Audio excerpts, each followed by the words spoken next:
Hello ஹாய்ஸ், நம்ம இன்னைக்கு பார்க்க போகிறது கோதுமை அல்வா. ஓகேவா? கோதுமை அல்வா எப்படி செய்யலாம்னு சொல்லி பார்ப்போம். அதுக்கு ஒரு கடாய் வச்சுருக்கேன்.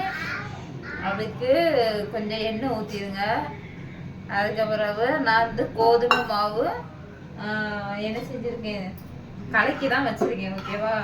தேவையான அளவுக்கு கலக்கி வச்சுக்கிறது. இதை ஊற்றி நல்லா கிண்டுங்க.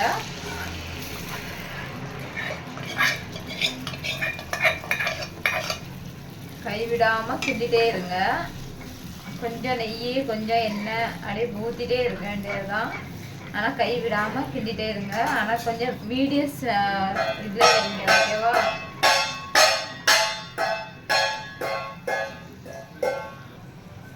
பார்த்துருங்க. இதே மாதிரி கை விடாமல் கிண்டிகிட்டே இருங்க.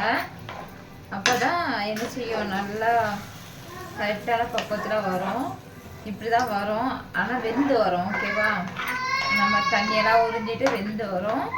நம்ம என்ன செய்யணும், கை விடாமல் கிண்டணும். இந்த சைஸ்லலாம் கொஞ்சம் கொஞ்சம் நெய் எண்ணெய் கலந்து சூடு பண்ணி வச்சுருக்கேன் தனியாட்டு. ஓகேவா? நீங்களும் அதே மாதிரி கொஞ்சம் கொஞ்சம் எண்ணெய் இந்த நெய் கலந்ததை கொஞ்சம் கொஞ்சம் ஊற்றுங்க. சில பேருக்கு சின்ன பிள்ளைகளுக்கு கொடுக்கறதா இருந்தால் ஃபுல்லாக நெய்யிலே செய்யுங்க, ஒன்றும் இல்லை. பெரிய ஆட்கள் எனக்கு நெய் ரொம்ப பிடிக்காது, என் ஹஸ்பண்டுக்கு நெய் பிடிக்காது. ஓகேவா? அதனால தான் பாதி நெய் பாதி எண்ணெய் ஊற்றி சூடு பண்ணி வச்சுருக்கேன். அதனால தான் அப்படியே போட்டிருக்கேன். இந்த சைஸ் இந்த பக்குவத்து வந்த உடனே நம்ம என்ன செஞ்சிடணும், சீனி போடணும். ஓகேவா?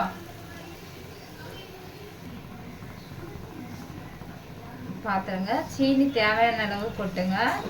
நிறைய சீனி நிறைய நல்லா சுகர் எடுக்க வேணால் நிறைய போட்டுருங்க. சுகர் பேஷண்ட் இருக்க வேணால் கொஞ்சம் கம்மியாக போட்டுருங்க. இது கோதுமை மாவாக இருக்கனால சுகர் பேஷண்ட் உள்ளவைய கூட என்ன செஞ்சிடலாம், இந்த அல்வா சாப்பிடலாம். ஓகேவா? அதனால் சுகர்லாம் கூடாது. நாட்டு சர்க்கரை போட்டு செய்யுங்க, கூட கொஞ்சம் ஹெல்த்தியாக இருக்கும். ஏன்னா நாட்டு சர்க்கரை கொஞ்சம் ரொம்ப பிடிக்காது. அதனால தான் நான் சீனியில் செய்வேன். ஓகேவா?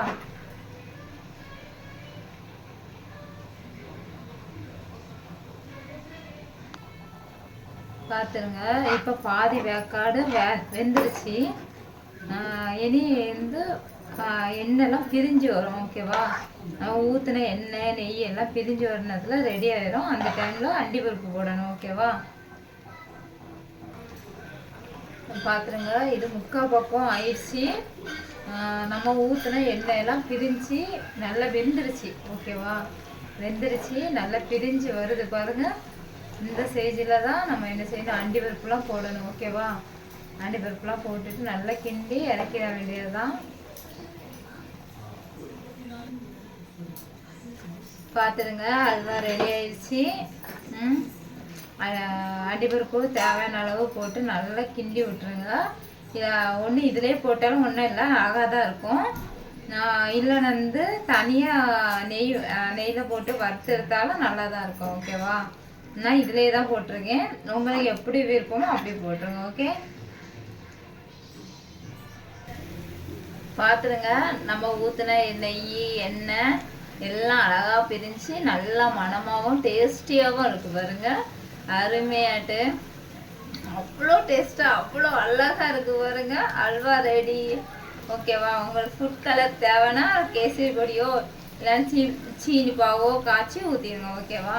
எங்களுக்கு தேவையில்லை, அதனால நான் சிம்பிளாக செஞ்சிட்டேன். ஓகேவா? ரெடி ஆயிடுச்சு. சூப்பராக இருக்குது. இதே நான்ஸ்டிக்கில் செய்யுங்க. எதுக்குன்னா நான்ஸ்டிக்கில் செஞ்சிங்கன்னா என்ன செய்யாது, இதேமாரி அடியில் பத்தாது. அடியில் பத்தினாலுமே எனக்கு தனியாக அழகாக பிரிஞ்சு சூப்பராக வந்திருக்கு அல்வா. ஓகேவா?